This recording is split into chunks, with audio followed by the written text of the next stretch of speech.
विंध्याचल पर्वत पर अंतिम तीर्थेश श्री वर्धमान स्वामी का समोसरण लगा हुआ था और प्रभु के समोसरण में मुख्य श्रोता के रूप में विराजमान राजाधिराज सैनिक महाराज ने भगवान से प्रश्न किया कि भगवान, अनादि काल से हम इस संसार में भ्रमण कर रहे हैं, लेकिन सुख की प्राप्ति हमारे लिए नहीं हुई।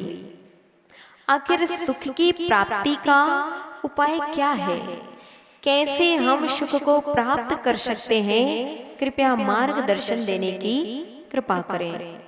जिनेंद्र भगवान ने अपनी दिव्य देशना में कहा था, वो श्रेणिक, संसार में अगर सुखों की प्राप्ति का कोई उपाय है तो वह भी सम्यक दर्शन है, और संसार से मुक्त होकर के शाश्वत सुख की प्राप्ति का यदि कोई उपाय है तो वह भी सम्यक दर्शन है।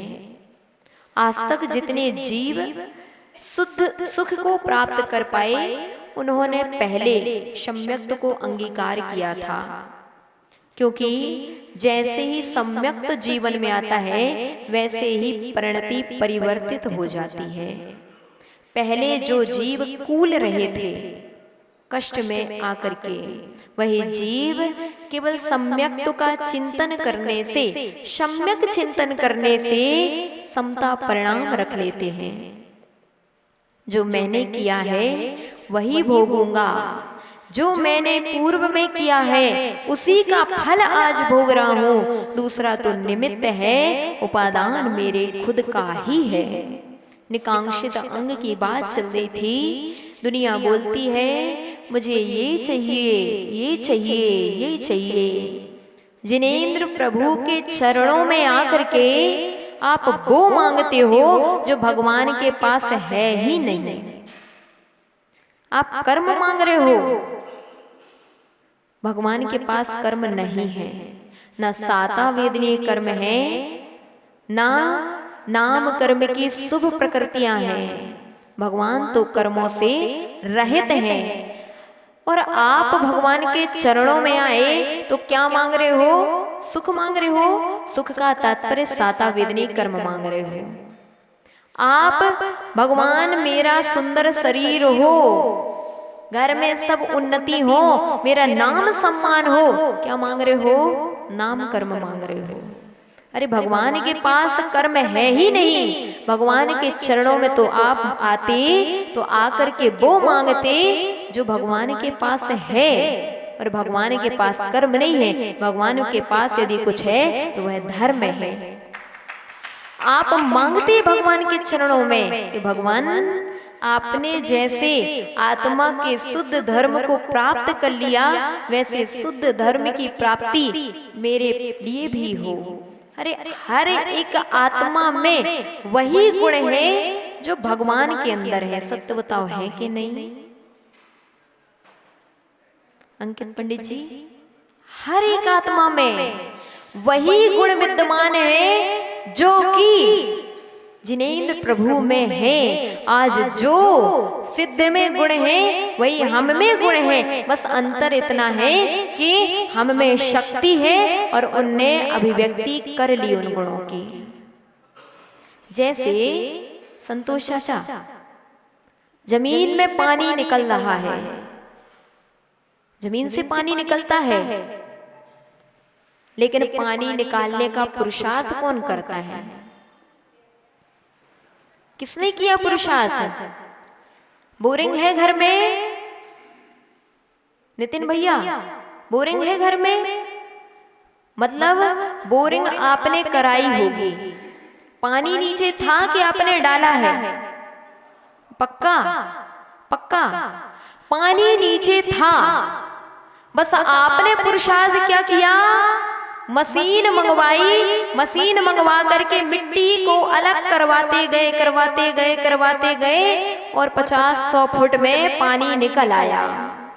इसका तात्पर्य कि पानी तो पहले से था, हमने केवल पुरुषार्थ किया तो मिट्टी हटाने का पुरुषार्थ किया। और जैसे ही मिट्टी हटती गई, हटती गई, हटती गई कि पानी हमारे लिए प्राप्त हो गया। इसी प्रकार हम में भी वही गुण विद्यमान है जो एक सिद्ध में विद्यमान है। बस अंतर क्या है कि उनने उन मिट्टी को हटा दिया और हमारे अंदर अभी तक वह मिट्टी रूपी कर्म लगे हुए हैं। बस पुरुषार्थ क्या करना है, उस मिट्टी को हटाने का।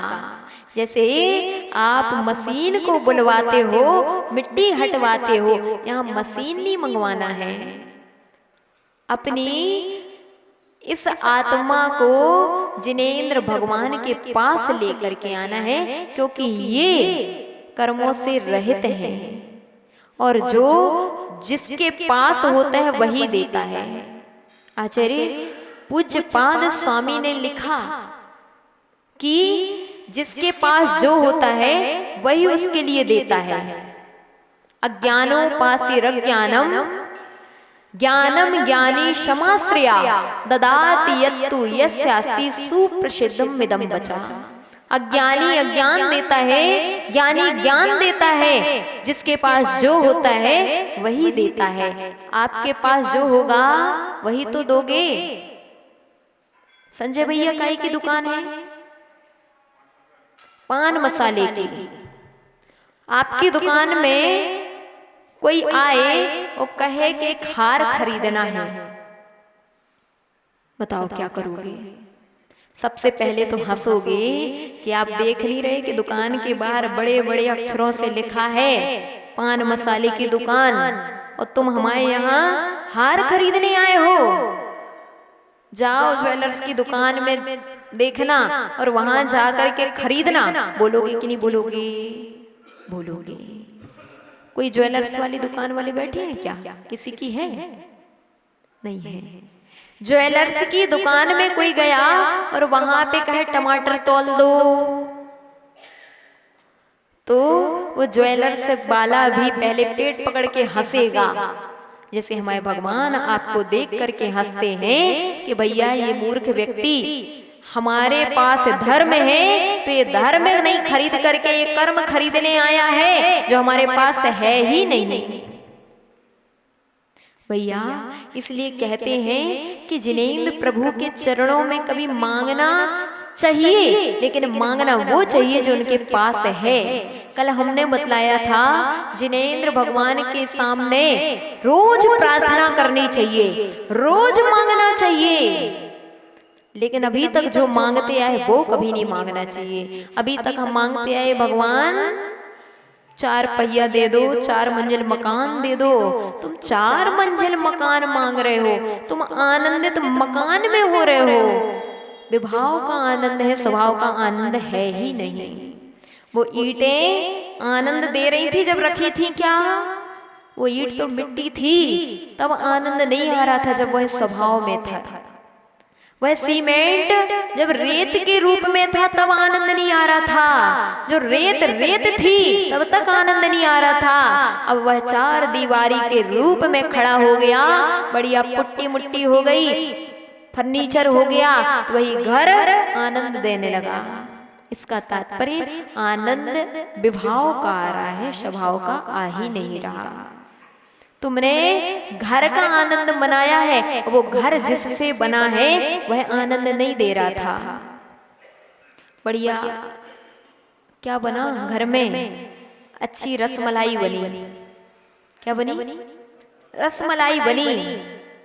इतना अच्छा दूध नहीं लगता जितना अच्छी रसमलाई लगती है। क्यों?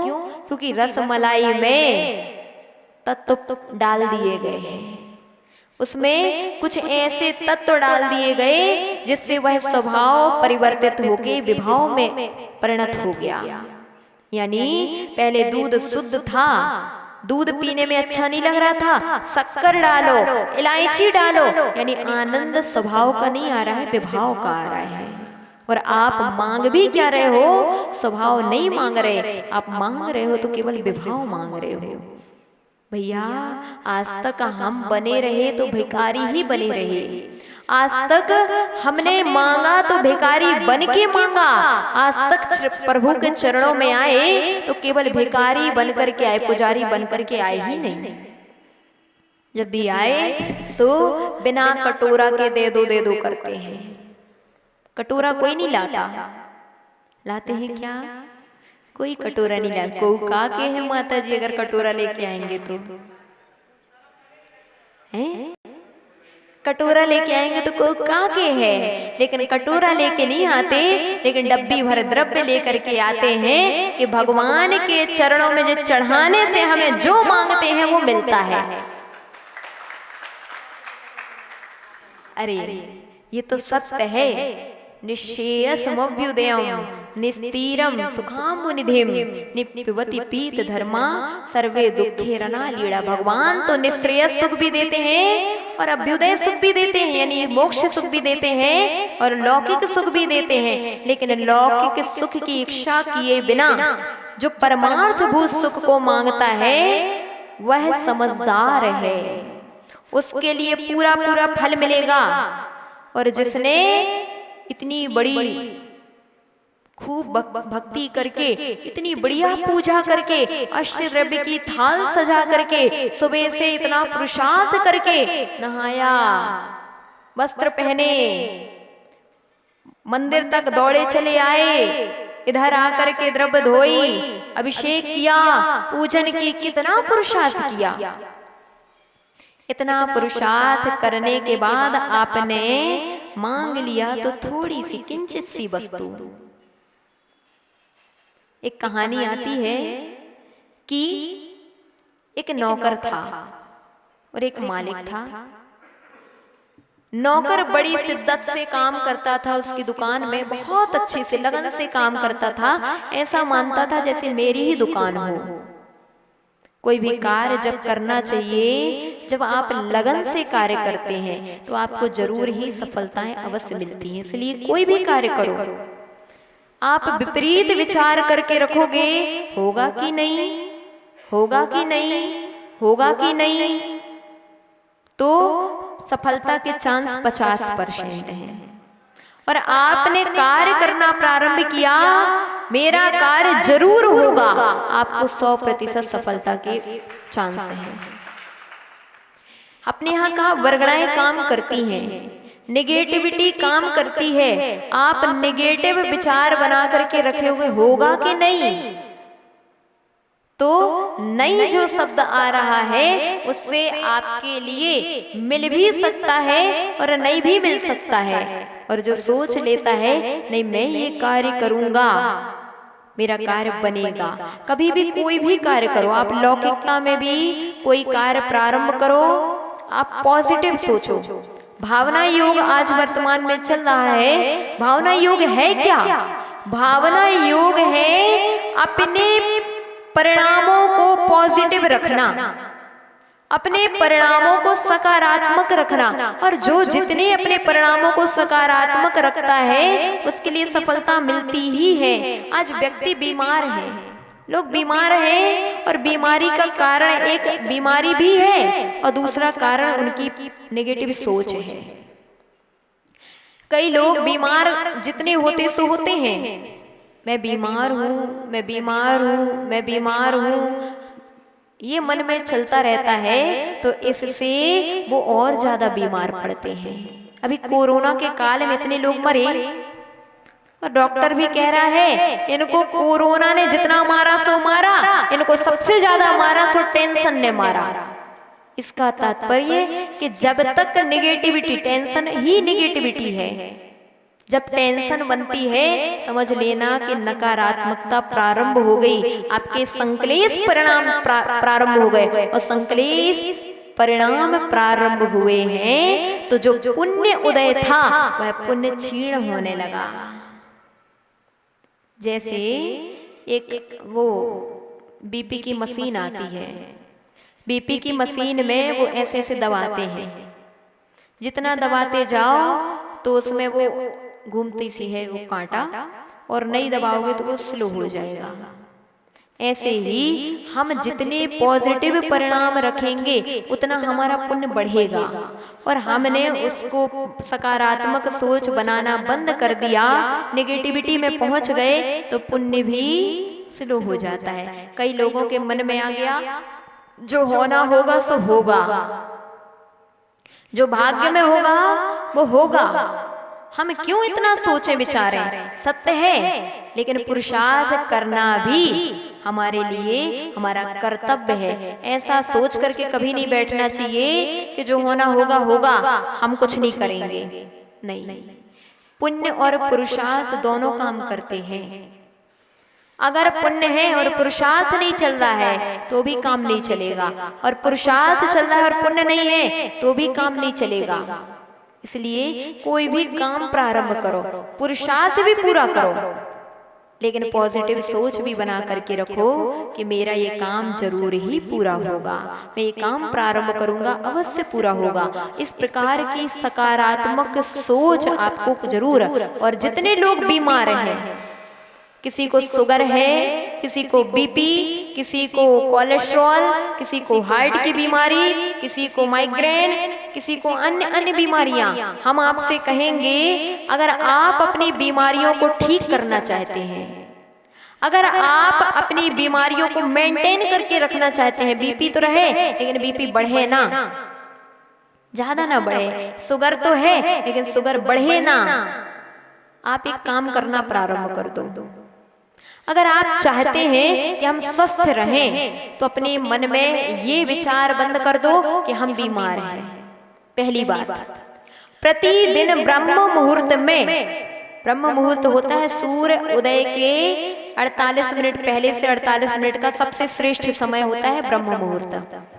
इस काल में अच्छे खुले वातावरण में छत में जाकर के कम से कम 10 मिनट ध्यान करना।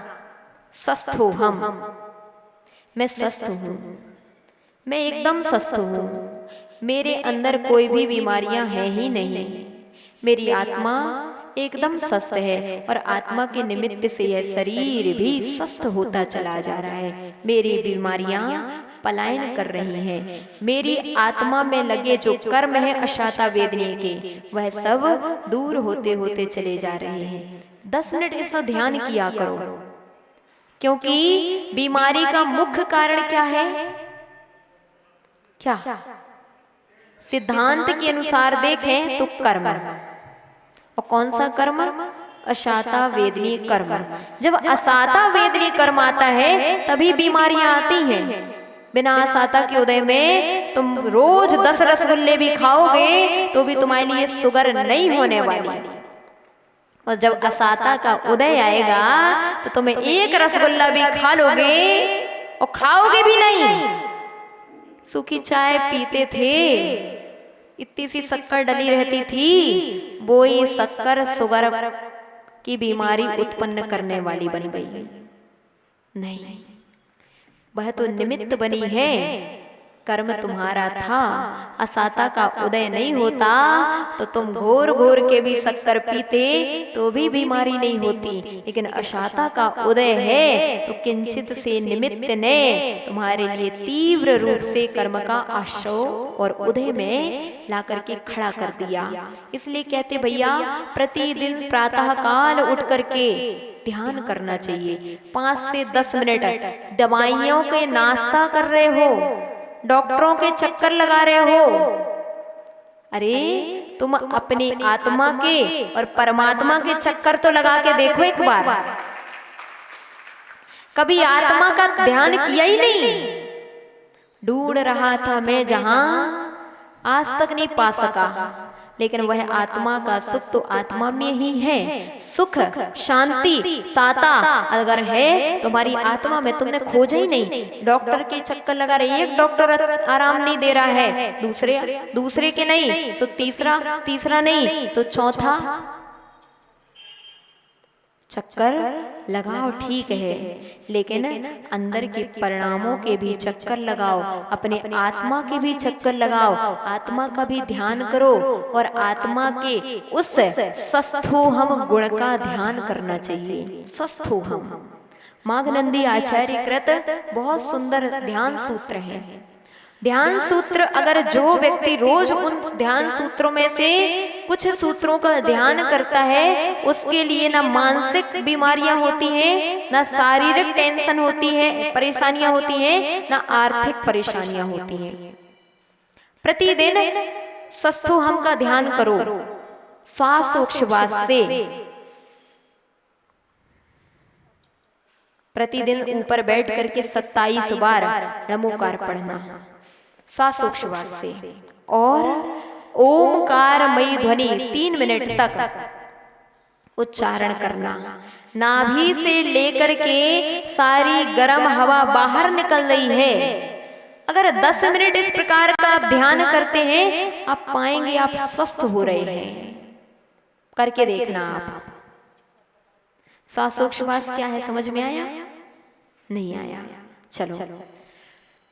नमो अरिहंताणम बोल करके श्वास को लेना है। नमो सिद्धाणम बोल करके छोड़ना है। नमो आयरियाणम बोल करके पुनः लेना है। नमो उवज्झायाणम बोल करके छोड़ना है। नमो लोए बोल करके श्वास लेना है। सव्य साहुड़म छोड़ लेकर के बोल करके छोड़ना है। 3 श्वासोच्छ्वास में 1 बार नमोकार होता है, और 27 श्वासोच्छ्वास को अगर 27 बार नमोकार को इस बार श्वासोच्छ्वास से अगर आप पढ़ते हो, अच्छी बात है, एक पूरी जाप करना। अगर नहीं कर पाओ तो 27 बार अगर आप करते हो, आपको जरूर ही स्वास्थ्य संबंधी समस्याओं से आराम मिलेगा। इसलिए यहाँ मांगने आ जाते हैं, भगवान ठीक कर दो। भगवान ठीक नहीं करते, भगवान तो जैसे हैं सो हैं, भगवान तो ठीक ही हैं, बस उनके निमित्त से हम ठीक हो जाते हैं। नौकर बहुत अच्छे से काम कर रहा था, मालिक खुश हो गया। 30 तारीख आई और 30 तारीख आने पर नौकर विचार कर रहा था, आज 30 तारीख है, आज तो हम मालिक के यहाँ जा करके पूरे 10,000 रुपए मांगेंगे। हमने इतनी मेहनत करी, महीना भर हो गए लगन से काम करते करते, और 10,000 ना मिले, हम तो आज बोले ही देंगे कि 10,000 से 1 रुपए कम नहीं लूंगा। इधर मालिक आ रहा था, भाई भैया पहुंचे थे और ये सोच करके गए थे कि अरे नौकर ने इतना अच्छा काम किया है, इतना बढ़िया काम, मेरा सगा बेटा भी इतने लगन से काम नहीं कर पाता। उसके इस लगनमयी काम के लिए मैं पूरे 15,000 रुपए दूंगा उसके लिए। और 15,000 रुपए जेब में डाल करके गए थे। इधर से मालिक गया कितने लेकर के? 15। और इधर से नौकर आया सोच करके कितने? दोनों दुकान में मिले। मालिक बाद में बोल पाया, पहले नौकर ने बोल दिया, मालिक आज 30 तारीख है। बोले हाँ हाँ याद है। बोले आज मुझे वेतन मिलना है। बोले हाँ हाँ मुझे याद है, पूरे 10,000 लूंगा। मालिक देख के रह गया कि मूर्ख चंद्र, मैं तो 15 डाल के आया था, मुझे 10 मांग रहा है। मतलब कि जब ये 10 में ही खुश है तो मैं 10 ही दूं, क्यों 15 दूं? जब ये 10 में ही आनंदित हो रहा है। उसने कहा ठीक है, तो मैं मुंह मांगी कीमत मिलेगी। उसने जेब से धीरे से मुंह मोड़ करके पैसा निकाले, उसमें 5,000 गिन करके जेब में डाल दियो। 10,000 बोले तुम्हारी बिल्कुल मेहनत कीजिए, पैसे जितना तुमने बोला उतने देंगे तुम्हें। और नौकर जैसे ही 10,000 रुपए हाथ में आए, ऐसे झूम उठा जैसे कि बारात निकलती है और मैं रानू भैया नाचते हैं, ऐसे ही नाच रहा था। अरे वाह, मैं तो मन की पूरी हो गई, मन की पूरी हो गई, जितना मांगा सो मिल गया। और वो मालिक मुस्कुरा रहा था कि मूर्ख ठग गया तू तो, मैं तो कुछ और लेकर के आया था, बस तूने मांग लिया। ऐसे तुम लोग भी जो अष्ट द्रव्य थाल सजा करके लाते हो, भक्ति के भाव सजा करके लाते हो, वह भक्ति तुम्हारे लिए यहाँ आकर के मुक्ति दिलाने वाली थी, शाश्वत सुख दिलाने वाली थी, चक्रवर्ती जैसी संपदा दिलाने वाली थी। इसी भाव में तुम्हें उद्योगपति बनाने वाली थी, लेकिन तुमने कह दी बस दुकान में बिक्री अभी 1,000 2,000 की होती, 5,000 की शुरू हो जाए। इधर से तथास्तु 5,000 की हो जाएगी बस।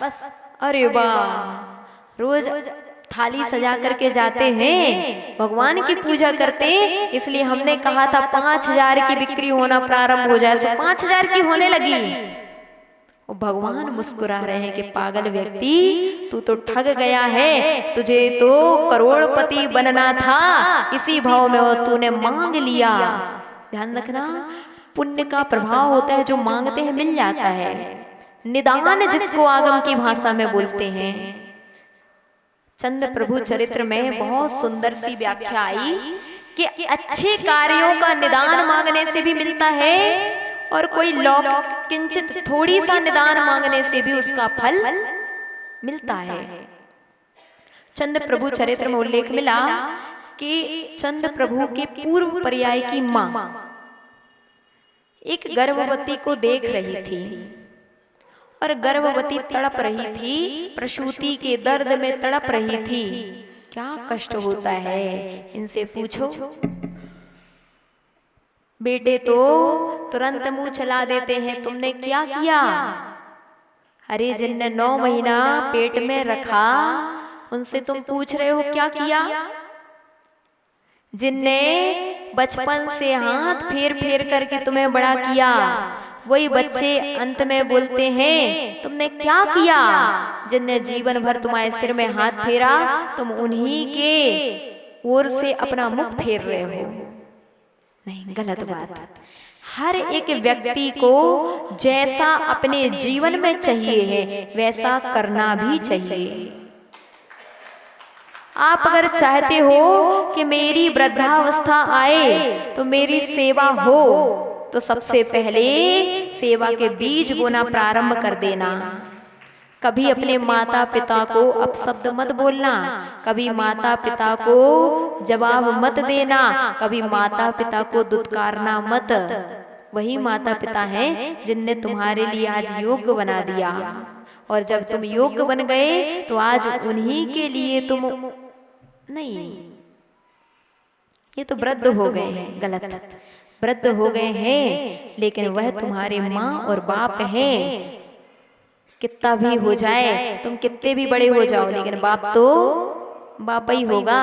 तुम कितना ही बड़े हो जाओ, लेकिन बाप तुम्हें बाप नहीं कहेगा, तुम्हीं को उसको बाप कहना होगा। ऐसे ही जब माँ देख रही थी पूर्व पर्याय की, गर्भवती थी, कष्ट हो रहा था, और उसके कष्ट को देख करके उसने निदान बांध लिया कि भगवान मेरे जीवन में इस प्रकार का कष्ट यौवन अवस्था में देखना ना पड़े। अगली पर्याय में वृद्ध होती जा रही थी, लेकिन गर्भ में संतान नहीं आ पा रही थी। मुनि महाराज से पूछा कि महाराज आखिर क्या कारण है कि संतान नहीं आ रही? बोले तुमने निदान कर लिया था, तुमने मांग लिया था कि मेरे लिए यौवन अवस्था में संतान की प्राप्ति ना हो, ऐसे गर्भ का दुख भोगना ना पड़े, तुम्हारे लिए मिल गया था। ऐसे महिलाएं कितनी बार बोल देती हैं, अच्छा होता भगवान करे, अच्छा होता ऐसा बेटा ना होता तो अच्छा होता, मर जाए तो अच्छा हो। ध्यान रखना, अपने मुख के शब्द भी लगते हैं जब किसी जीव का कर्म का उदय होता है। तो कभी नहीं बोलना चाहिए अपने बच्चों को कि ऐसा बेटा नहीं होता तो अच्छा होता। कल के दिन उन्हीं को बांझ बनना पड़ता है जो ऐसे शब्द अपने मुख से निकालती हैं, जो इस प्रकार के शब्द बोल करके निदान बांधती हैं।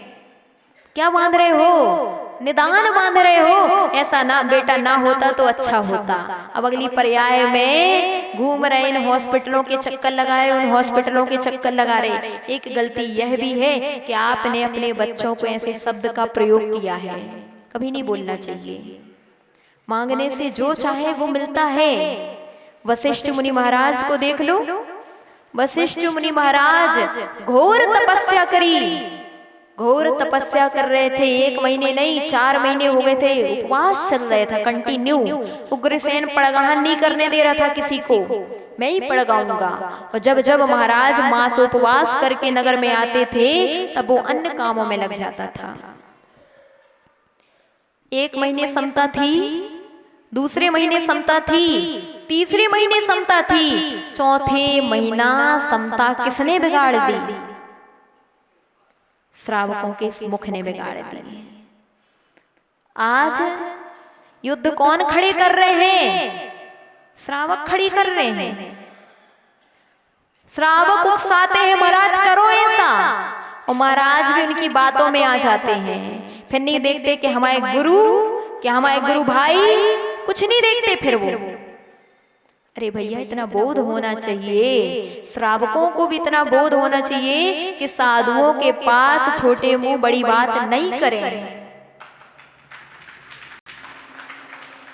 तुम उन्हें उकसा रहे हो, महाराज तो अपनी प्रभावना में लीन है, उनकी प्रभावना तो दिन दूनी रात चौगनी बढ़ रही है। तुमने व्यर्थ में एक आग लगा दी जा करके, सो खुद की भी क्षति करी, जिन शासन की भी क्षति कर दी। अरे भैया, तुम्हारा भी कर्तव्य था जिन धर्म की प्रभावना करना, लेकिन तुम क्या कर रहे हो? साधु के मन में आ, महाराज ऐसा कर लो, हम करवाएंगे। अरे भैया, उनका पुण्य होगा तो वे खुद बन जाएंगे। तुम काहे एक की बुराई करके उनका प्रशंसा उनके सामने जा करके कर रहे हो? तुम्हारा काम क्या है? तुम्हारा काम ये आग लगाना है? अरे तुम्हारा काम तो आग बुझाना था, आग लगाना नहीं था। लेकिन तुमने क्या किया?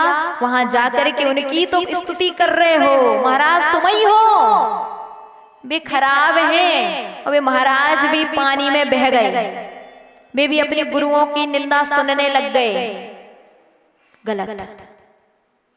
कोई के सामने कोई के गुरु की निंदा होने लग जाए, सबसे बड़ा पाप कर्म का उदय आएगा कि कोई तुम्हारे सामने गुरु की निंदा करे और तुम कान खड़े होकर के मुस्कुराते हुए सुनते जाओ। तुम्हारे लिए तो उसको पकड़ करके बाहर निकलवाना चाहिए था, लेकिन तुम सुनते रहे, मुस्कुराते रहे। नहीं, कोई गुरुजन जिनने महान महान कार्य करके दुनिया को संस्कारित किया, दुनिया का उपकार किया, उन्हीं गुरु की आज खुद ही निंदाएं सुन रहे हैं, खुद ही सुन करके आनंदित हो रहे हैं। किसकी? क्योंकि उनकी प्रशंसा चल रही है, दूसरे की निंदा चल रही है, इसीलिए। वरना आग बबूला होठते अगर कह दिया जाता। देख तो रहे थे आप जय सागर की बात, इतनी आग लगी थी, इतने युद्ध खड़े हुए थे। इसलिए कहते भैया, ऐसा नहीं करना चाहिए। किसी भी श्रावक को जाकर के किसी गुरु के सामने किसी की निंदा है नहीं करना चाहिए। आप तो करो तो उनकी प्रशंसा करो, आप करो तो सबकी प्रशंसा करो, क्योंकि प्रशंसनीय केवल एक नहीं है, हर एक पिछीधारी है। प्रशंसा करनी चाहिए थी कि भगवान आप जैसा निर्ग्रंथ रूप हम धारण करें। ऐसी भावना गुरुओं के सामने भाना, आग मत लगाना। लेकिन उन्होंने क्या किया? एक व्यक्ति ने आग लगा दी वशिष्ठ मुनि महाराज के सामने। अरे महाराज, आपको तो वो उग्रसेन आहार नहीं देने दे रहा है, उसने सारे नगर में हल्ला करके रखा है कि पड़गान करूंगा तो मैं करूंगा, कोई और पड़गान कर ही नहीं सकता। उसने पड़गान करने नहीं दिया। और इतने शब्द सुने थे, केवल इतने शब्द सुने थे। जहां वशिष्ठ मुनि महाराज को 4 महीने तक समता थी, वही समता में बदल गई। जहां सम्यक्त का दीप जल रहा था, वही सम्यक्त से गिर करके नीचे आ गए और निदान कर लिया। ध्यान रखना, 6वें गुणस्थान में 4 प्रकार के आर्त ध्यानों में 3 प्रकार का आर्त ध्यान तो होता है, लेकिन निदान बंध नामक आर्त ध्यान नहीं होता। क्यों? क्योंकि जो निदान करते हैं वह उस गुणस्थान में रह ही नहीं सकते, नीचे आ जाएंगे। और महाराज भी, वशिष्ठ मुनि महाराज 6वें गुणस्थान में आत्मा ध्यान में लीन थे, आत्मानंद का रसपान कर रहे थे। उन्होंने निदान कर लिया। वो उग्रसेन, उसने मेरे लिए ऐसा किया, वो पड़गाने नहीं दे रहा है, इतने महीने से मैं भूखा हूं, उसकी वजह से मैं देखूंगा उसको और उसी समय वशिष्ठ मुनि महाराज ने निदान कर लिया कि हे भगवान, मैंने जो तपस्या करी उसका फल मुझे ये मिले कि मैं उसी उग्रसेन के यहाँ जन्म लूं और उसका संहार करूं।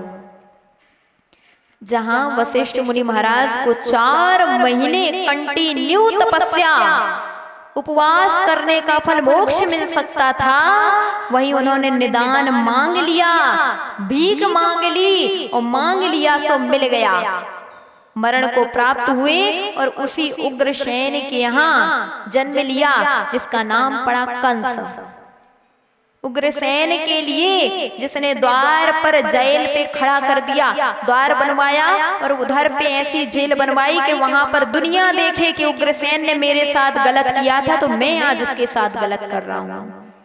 पापी जीव सोचते हैं कि उनने मेरे साथ ऐसा किया सो मैं करूंगा। अरे पुण्यात्मा जीव ऐसा सोचते हैं, उनने तो कर लिया पर मैं ऐसा नहीं करूंगा। इसलिए कहते भैया, तुम्हारे साथ कोई भी बुरा कर ले, लेकिन तुम अपनी साधुता आर्यपना नहीं छोड़ना। अरे वो मिलेच्छ हो सकता है, लेकिन तुम तो आर्य पुरुष थे, तुम्हारा कर्तव्य था कि उसने गलत किया है, मैं अगर गलत करने लग गया तो दोनों एक से हो गए। अंतर तो दिखना चाहिए था कि एक म्लेच्छ है एक आर्य है, लेकिन वहां पर दोनों ही एक बराबर बन गए। उनने तो अनजानता से ऐसा किया था, उग्रसेन ने अनजानता थी, उन्हें पता ही नहीं चल पा रहा था कि महाराज आ रहे हैं, और अनजानता के कारण इस प्रकार की कृत्य हो गए थे। लेकिन कंस ने जान जान करके किया था, उसका फल ये मिला कि उग्रसेन के लिए तो दुर्गति नहीं हुई, लेकिन कंस कहां से मुनि अवस्था से गिर करके कंस बना और कंस बन करके पुनः नीचे पहुंचा, यानी सीधे आसमान से गिरे और खजूर तक में नहीं अटक पाए, जमीन में गिर पड़े। सब परिणामों का खेल है भैया। इसलिए कहते अपने परिणामों को इतना संभालना चाहिए। मत मांगो ये तुच्छ सी वस्तुएं, आप तो मांगो हे भगवान ऋच कालम, मैं नित्य काल ही अच्छेमी आपकी अर्चना करता हूँ, पूज्येमी आपकी पूजा करता हूँ, वंदामी आपकी वंदना करता हूँ, नमस्यामी आपको नमस्कार करता हूँ। यूं ही नहीं करता। अशोक चाचा, आप नाश्ता उसी को कराते हो जिसने आपको चाय पिलाई थी।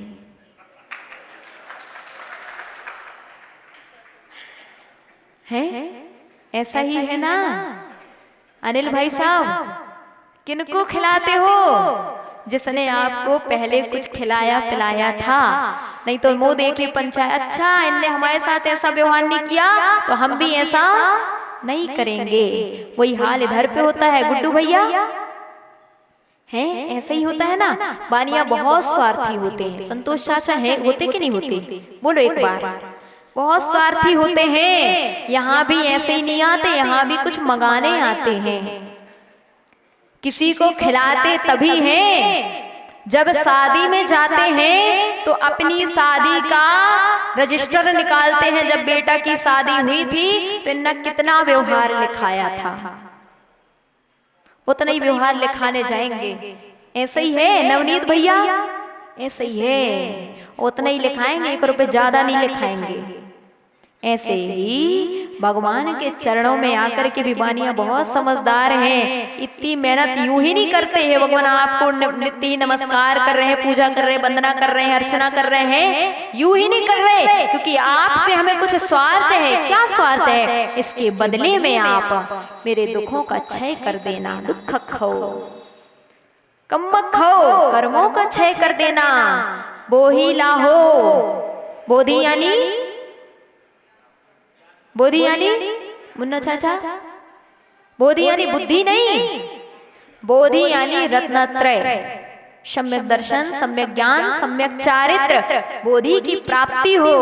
सुगई गमनम, सुगति में गमन हो। और सुगति जीव कांड में कही गई पंचम गति, सिद्ध गति, ऐसी सुगति में भी गमन हो। समाहि मरणम समाधि पूर्वक मरण हो, जिन गुण संपत्ति हो मज्जम। आपके जैसे गुणों की संपत्ति मुझे भी प्राप्त हो। इतना अगर मांग लिया आपको सब कुछ मिल गया, परमार्थ भूत सुख भी मिलेगा और अभ्युदय सुख, ये लौकिक सुख भी मिलेंगे। इसलिए कहते भैया अनाज बो करके अनाज ही चाह रखना, भूसा की चाह मत रखना।